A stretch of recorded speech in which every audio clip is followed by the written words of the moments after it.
Well, so that was a little bit of a challenge getting started. Yeah, I hope we don't have any more issues going up to Virginia. Yeah, it definitely was a little more difficult getting hitched up, getting pulled off, and everything and hitting the road this morning, a little more so than I expected. But we're on the road. We're heading up north, up to Virginia, and hopefully we have a safe trip the rest of the way. And uneventful. Uneventful.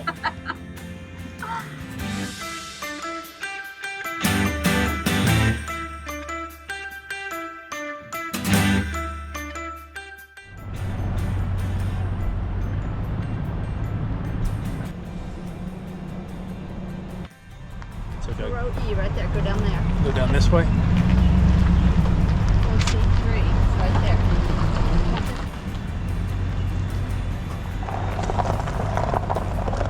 Let me bring up the Level Mate Pro real quick.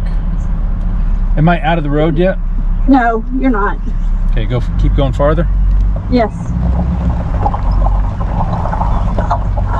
Okay, you're out of the road.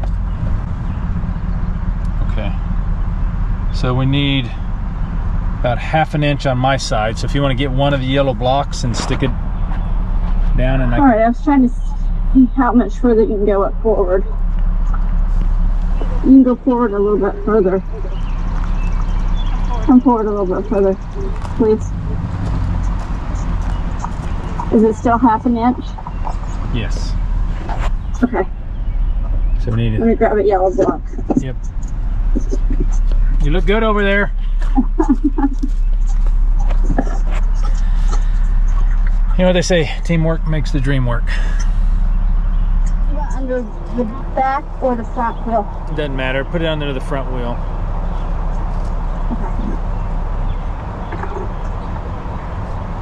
Okay. Ready? I'm ready. And stop. Back up just a smidge. And stop. How's that? Yep, that's good. Okay.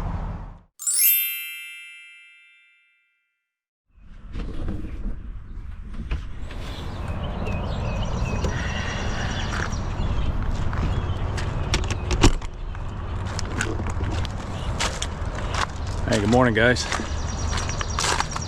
Made it up here into Virginia at a campground just here north side of Richmond, Virginia.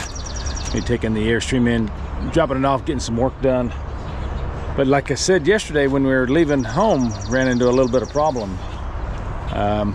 It's like our batteries were dead, but I'd had the Airstream plugged in to power there at the house, and when we were plugged in, everything was working fine. When I unplugged it, trying to then use the power jack and a few other things, like we had no battery power. So I'm not sure if the converter was going out on us or not. And I normally at the house I have it plugged into this plug right here underneath the front window. I don't know if you can see that or not. But today I got it plugged in over in the normal spot.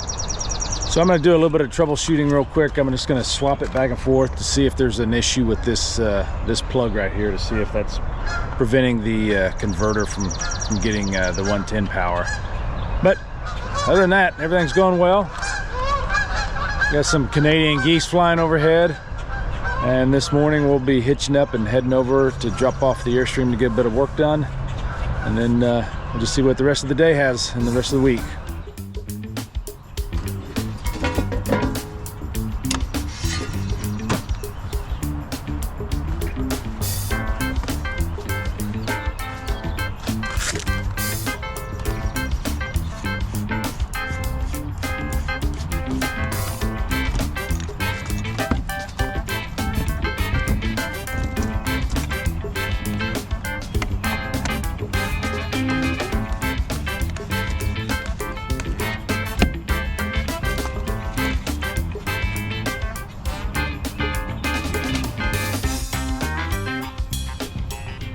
Alright, so we got the power back on, showing I got 120 volts.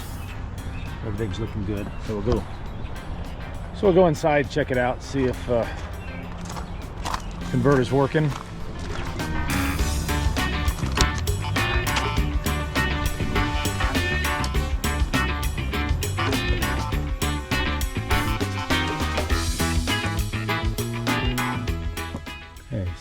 seems to be working all right. Refrigerator's working.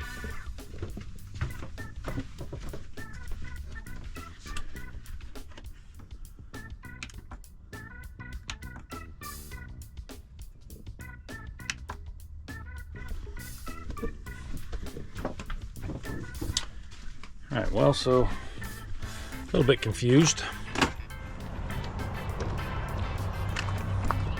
Appears that the converter's working right now, and it charged up the battery overnight.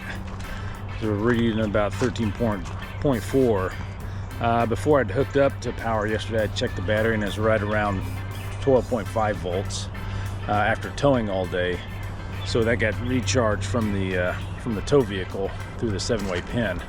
So I don't know. I'm gonna have to ask the technician today if he can kind of do some troubleshooting. You know, maybe just the converter had a glitch in it and need to be shut off and then turned back on to reset it or something like that. But if you got any comments or any thoughts on that, you know, leave some comment in the comment section below. But we'll continue to do some troubleshooting, and I may end up changing out the converter anyways. But yeah, we'll figure it out. So we got to get ready to hitch up and get on the road.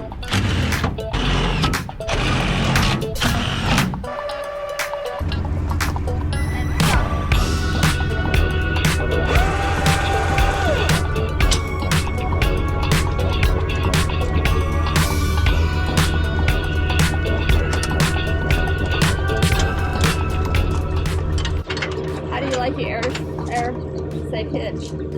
I like it a lot. I mean, so far it's worked really well for us. And I would probably say, again, my only really negative comment about it so far is just the weight. It's really heavy, awkward to move around. But other than that, I mean, it's worked great for us. We haven't really been on any long trips yet, but hopefully we can take it out on a longer trip later this fall and everything. Hey, we're also getting a chance to try out this new airboard that we got from airboardshop.com. If you haven't checked out their website, they got a lot of great products on there, and this is really pretty handy. It's the first time we've used one of these. We can put our Lego blocks in here and our chalk blocks as well. Let me go grab those real quick, and we'll throw them in here, and then we'll be ready to hit the road. Yeah, so this works really well to put some of those things that you just need to get to real easy and pretty quick, and then just put the lid down, latch it up. Got a nice little storage area. One thing they do also sell is the new Air Dome, which is basically the same version of this black dome, except for it's a little bigger. Gives you a little bit more storage space and everything. So maybe interested in trying that out as well. But I think we're ready to go. We just got to do a light check, walk around, and then we're going to head out. All right, you ready to go? I'm ready to go. Pretty nice little campground just for a overnight stay. It is. It's a really nice campground. I mean, just right off of Interstate 95, just on the north side of Richmond, Virginia. But the reason why we picked this place is only, like I said, about 3-4 miles away from where we're going to drop it off to get some work on the Airstream and everything. Overall, yeah, nice little campground.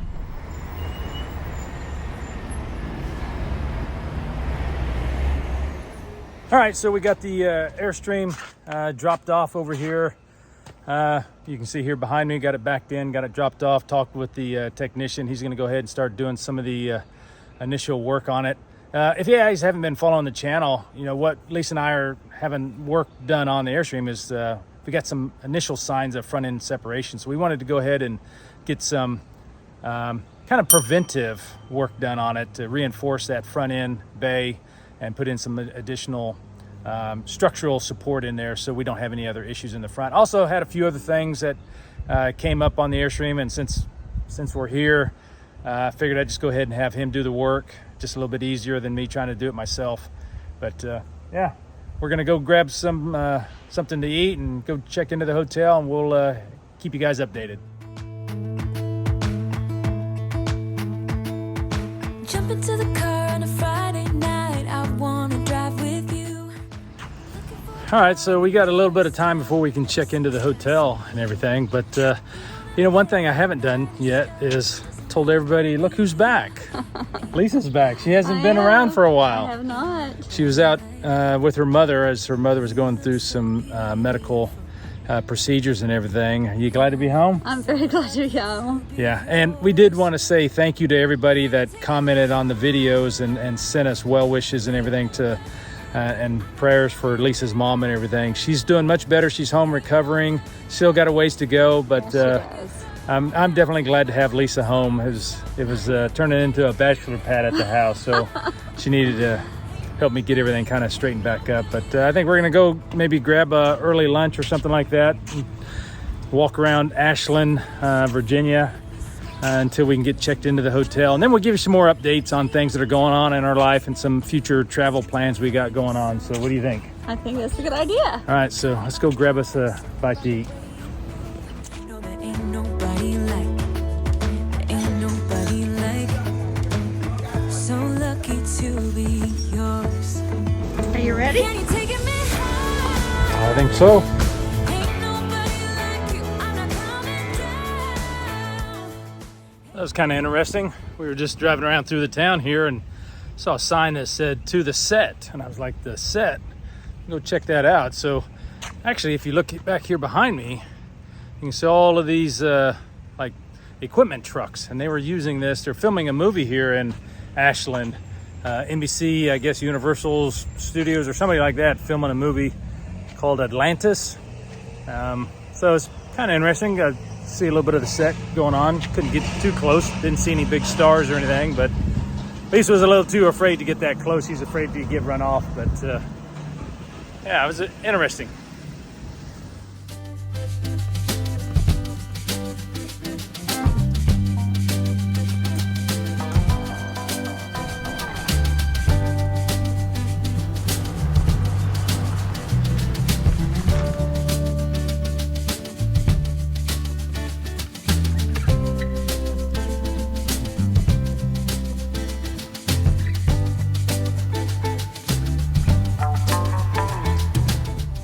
So no road trips complete without a stop at Buc-ee's. What do you think?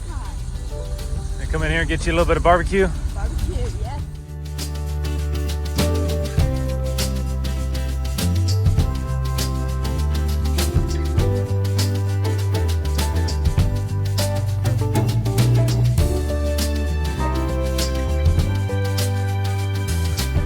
So I don't know about you, but a little bit of Buc-ee's goes a long ways for me. It's a madhouse in here. There's a little bit of a madhouse in there. Yeah, especially on a long drive day. Yeah. It's just too many people, too crowded. But you got your barbecue, you got your Some ice. for her Chick-fil-A iced tea, because that's all she drinks. Yeah, not But, only Chick-fil-A, but we only got the best. we only got a couple hours left to go, and then we'll be home and call this road trip complete. And Yes. everything. So ready to get back on the road? I'm ready. All right.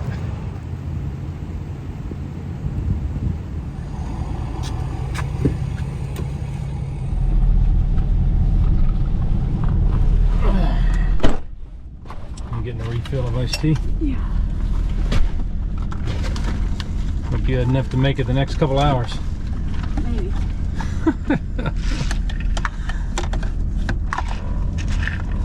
So what is it, the one thing that you have to have whenever you're traveling? For Lisa, it's iced tea. Me, I just drink ice water. But I'm sure some of you guys, whenever you're going on a long trip, like to have something to snack on or drink or whatever during your trip. So comment in the comment section below. What is it your must-have whenever you're making a long road trip? We'd love to hear from you.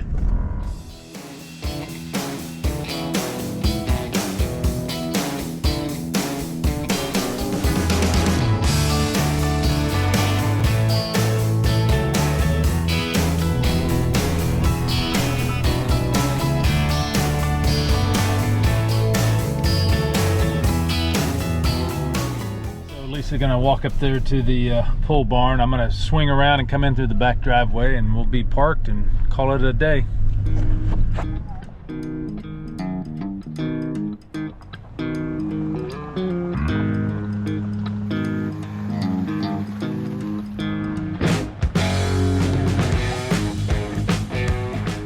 before though.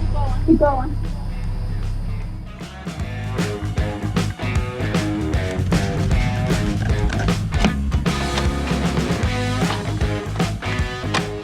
Well guys, we got everything parked. As you can see behind me, got the trailer chalked, blocked, got it hooked up to electric, got the truck all parked underneath the pole barn as well.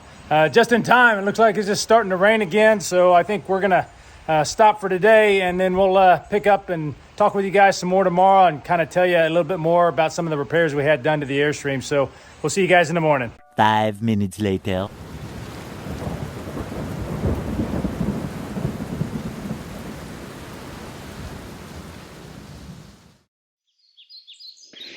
Hey guys, welcome back. Looks like it's gonna be a beautiful day outside. All the rain is cleared off, sun's out shining and everything. It's gonna be kind of hot and humid, but we're glad to be back here at the home base after a long drive day yesterday through some pretty heavy rains. But we're gonna get outside and get a few things done on the Airstream that I didn't get done before the rains came yesterday, and finish talking with you about some of the stuff that we had done to the Airstream to address some of the front end separation issues. So let's head on outside.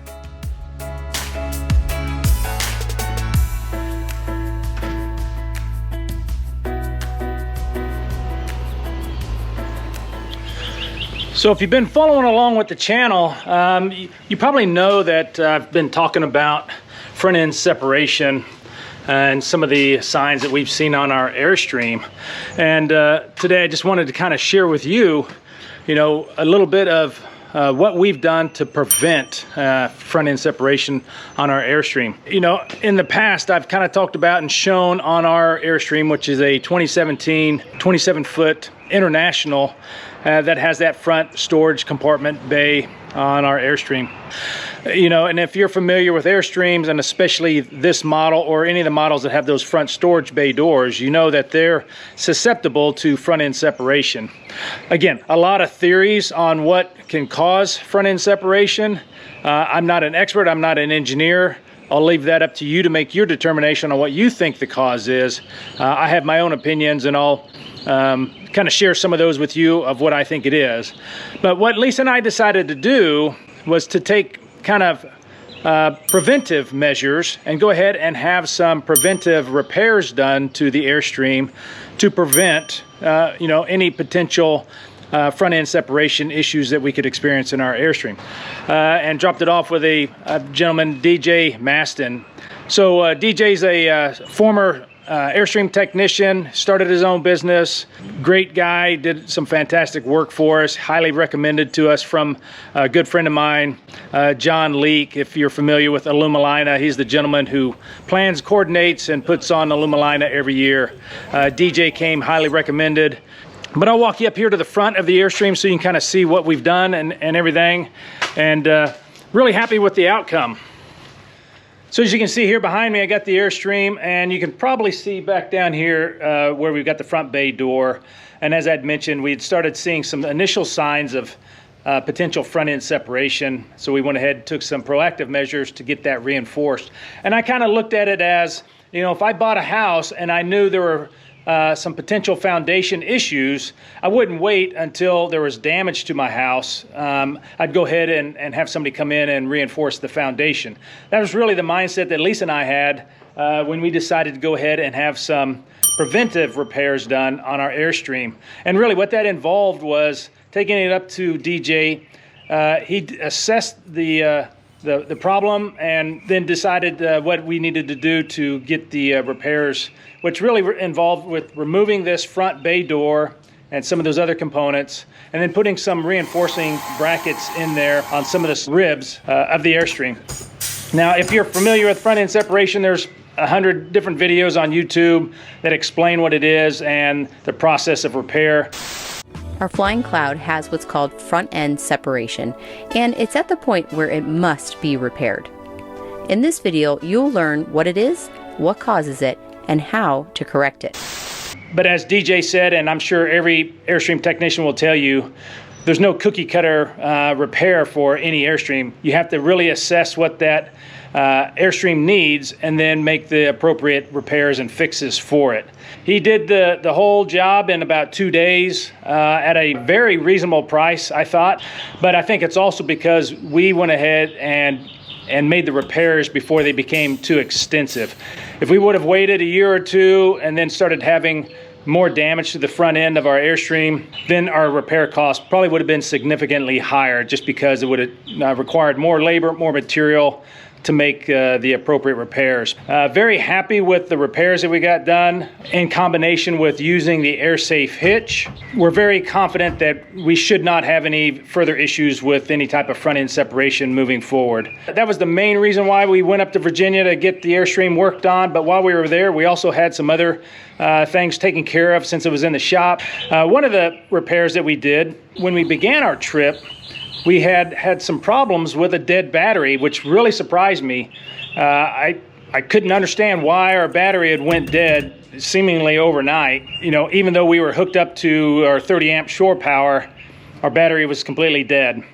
So talking with DJ, I thought, well, it's a converter. I needed to probably go ahead and replace it. Probably just went out on us, but that wasn't the case. We verified the converter was still good, but unbeknownst to me, that even if you're hooked up to shore power, if somehow the battery switch, the stow or use switch gets turned off while you're hooked up to shore power, the light will remain on. You'll think that you're still charging your battery. So, all right, so to demonstrate what I was just talking about with the battery stow and use switch. So right now our Airstream is hooked up to our 30 amp power. So I've got 110 coming in, 120.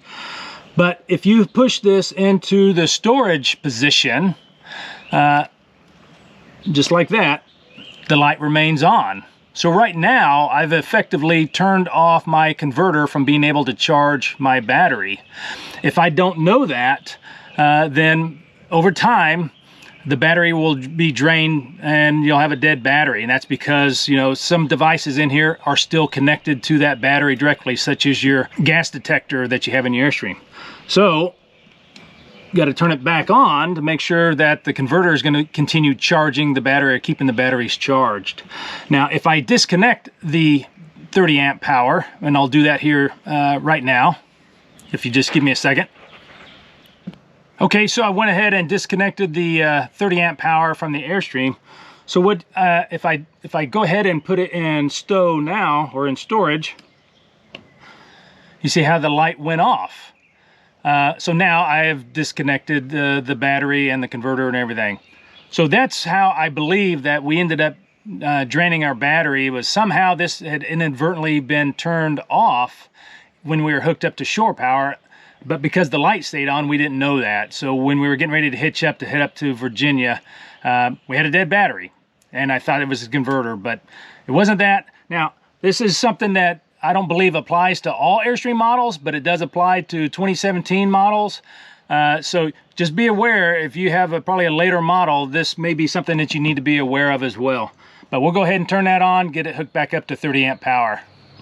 Well guys, so I think that's going to do it for today's video. Hopefully you found this content to be interesting. We're really happy to get the Airstream back, get it home, get it ready for some upcoming trips and everything. If you have any questions or comments, please leave those in the comments section below. We'll do our very best to answer those and get back with you. Also, if you haven't checked out our website, check out our website. We'd love to have you sign up for our newsletter. We send that out periodically and provide some updates and some great information and a little bit of behind the scenes stuff.